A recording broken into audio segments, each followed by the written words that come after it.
Good morning students. आज से हम सेकेंड टर्म एग्ज़ाम के लिए पाठ की शुरुआत करते हैं और आज हम हिंदी 2 में चैप्टर 9 पढ़ेंगे। हमने फर्स्ट टर्म एग्ज़ाम के लिए चैप्टर 8 तक हम पढ़ चुके थे। तो आज हम चैप्टर 9 जिसमें हमारा आज का पाठ का नाम है ई Sreedharan metro man, chapter 9।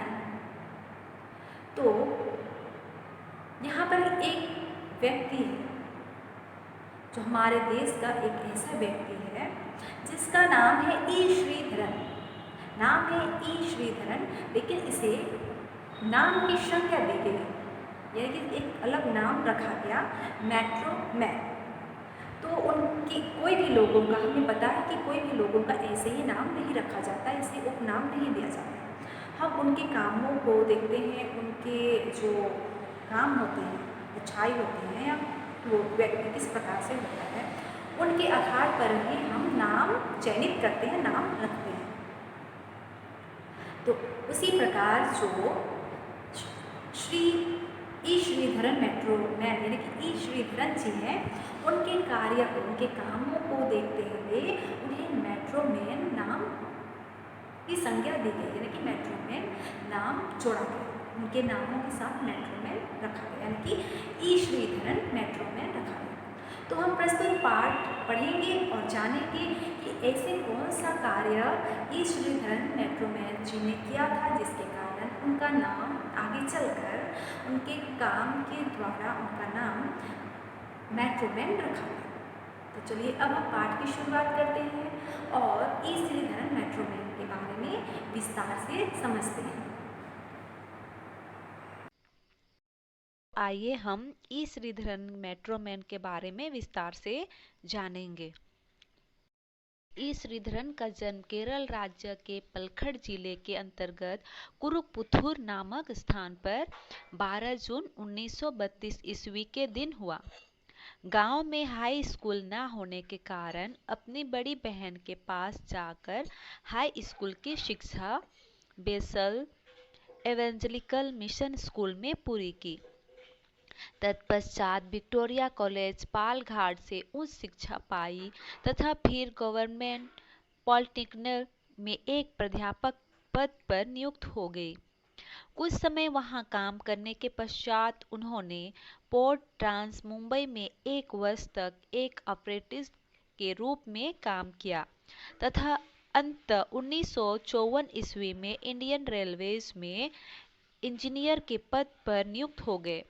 Bharat के भूतपूर्व इलेक्शन कमिश्नर टी.एन. सोसन उनके सहपाठी थे। ई श्रीधरन मेट्रो मैन के रेलवे कार्यकाल। श्रीधरन की पहली नियुक्ति दक्षिणी रेलवे में एक सहायक इंजीनियर के रूप में हुई थी। 8 वर्ष काम करने के पश्चात उन्हें एक अत्यंत महत्वपूर्ण उत्तरदायित्व सौंपा गया। 1963 ईस्वी में एक समुद्री तूफान के कारण रामेश्वर तथा मुख्य तमिलनाडु को जोड़ने वाला फवन नामक पुल टूट गया। रेल अधिकारियों ने 6 मास के भीतर इस पुल की मरम्मत का उत्तरदायित्व श्रीधरन पर डाल दिया। उन्होंने यह कार्य अपनी योग्यता बल केवल 46 दिनों में कर दिखाया तो अधिकारियों ने उन्हें इस कार्य के लिए सम्मानित किया।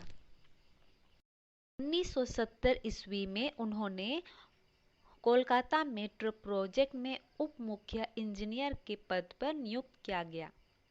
उनका उत्तरदायित्व इस मेट्रो को डिजाइन करके इसकी योजना बनाना तथा इस कार्य को पूरा करना था। यह भारत में पहला मेट्रो प्रोजेक्ट था जो उन्होंने कुशलतापूर्वक पूर्ण किया। तत्पश्चात कोचिन रिफायर द्वारा बनाए जाने वाले भारत के पहली समुद्री जहाज रानी पद्मिनी बनाने के प्रोजेक्ट में उन्हें चेयरमैन तथा मैनेजिंग डायरेक्टर के पद पर आसीन किया गया। उन्होंने यह कार्य भी अत्यंत सुचारू रूप से पूरा किया। 1990 ईस्वी में श्रीधरन रेलवे से पदमुक्त हो गए। उस समय वह रेलवे इंजीनियरिंग बोर्ड के सदस्य थे। तब से लेकर आज तक वे राष्ट्रीय मूल्यों को पुनः जीवित करने वाले एक सदस्य संस्था के सदस्य हैं।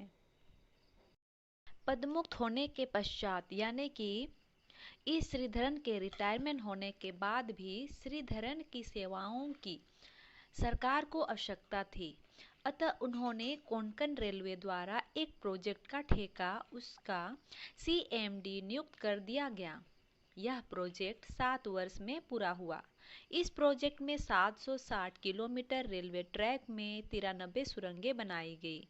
इनकी लंबाई 82 किलोमीटर थी तथा 150 पुल भी बनाए गए।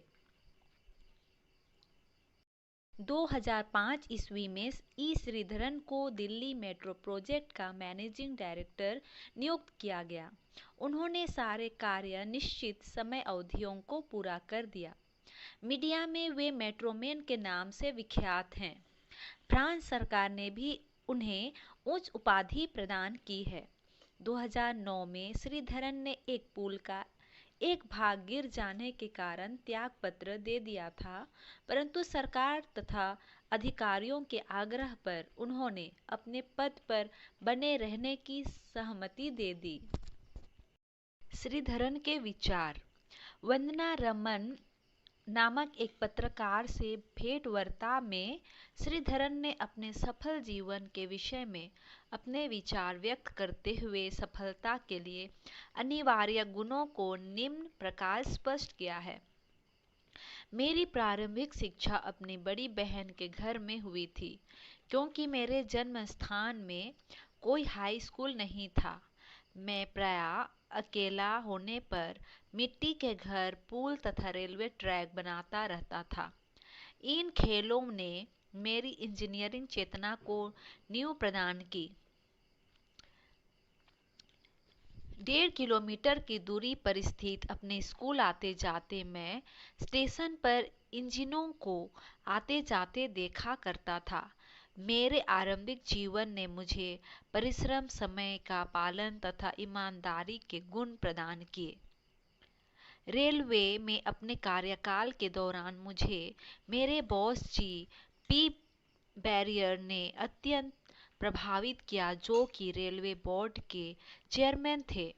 उनसे मैंने कार्यकुशलता का पाठ पढ़ा तथा अपने काम में स्वयं को जी जान से डाल देना मेरा स्वभाव बन गया। मैंने सदैव समय का पाबंद रखकर कार्य किया। प्रातः कभी मैंने कार्यालय के लिए लेट न होना तथा सायंकाल ठीक 5 बजे कार्यालय से निकट आना मेरे 2 कड़े नियम रहे हैं। स्पष्ट है कि मैं कार्यालय में 1 मिनट भी किसी प्रकार व्यर्थ नहीं जाने देता था। मैंने अपने परिवार को सदैव उचित समय दिया, जो कि उनका नैतिक अधिकार है। सायंकाल के समय अपनी पत्नी के साथ भ्रमण के लिए जाना मेरा नियम रहा है। धार्मिक पुस्तकें पढ़कर अच्छी बातें अपनाना भी मेरा एक जीवन भर का अभ्यास रहा है। अपने 50 वर्ष के कार्यकाल में मैंने अनेक उतार चढ़ाव देखे हैं। असफलताओं को मैंने सफलता भी की ओर ले जाने वाले सोपान माना है तथा उनके पीछे छिपे कारणों से शिक्षा प्राप्त करके उन्हें सुधारने का प्रयत्न किया है। सफलता को मैं कड़े परिश्रम, ईमानदारी, समय का पालन तथा असफलताओं द्वारा प्रदान की गई अमूल्य शिक्षाओं का परिणाम मानता हूँ। असफलताओं से घबराने के स्थान पर कड़ा परिश्रम करके उन्हें सफलताओं में परिवर्तित करना मेरा प्रयास रहा है। अंत में मैं यह कहना चाहूँगा कि आज की युवा पीढ़ी अनेक प्रशंसनीय गुणों से युक्त होते हुए भी नैतिक मूल्यों में बहुत पिछड़ी हुई है। मेरे विचार से जीवन में सफलता प्राप्त करने के लिए 4 गुण अनिवार्य है: समय का पालन, ईमानदारी, अपने कार्य में सिद्धहस्त होना तथा अच्छा स्वास्थ्य। यदि आज के युवक इन गुणों को अपना ले तो मुझे विश्वास है कि भारत का भविष्य अत्यंत उज्जवल होगा। प्रकार यह पाठ यहीं समाप्त होती है और हम आज का यह पाठ श्रीधरन मेट्रोमैन के नाम से जाने जाने वाले ई श्रीधरन के बारे में जानकारी प्राप्त कर लिए हैं और हमें पता भी हो गया कि ई श्रीधरन को मेट्रोमैन क्यों कहा जाता है। और उन्होंने अपने संदेश में हमें यही शिक्षा दी, हम छात्रों को यही शिक्षा दी कि हमें समय का पालन करना है और ईमानदारी होना, अपने आप में ईमानदारी होना चाहिए, अपने कार्य में सिद्ध हस्त होना है और हमें अच्छा स्वस्थ भी होना है। ताकि हम अच्छे स्वस्थ रहेंगे हम तो अपना कार्य अच्छी तरह से कर सकेंगे।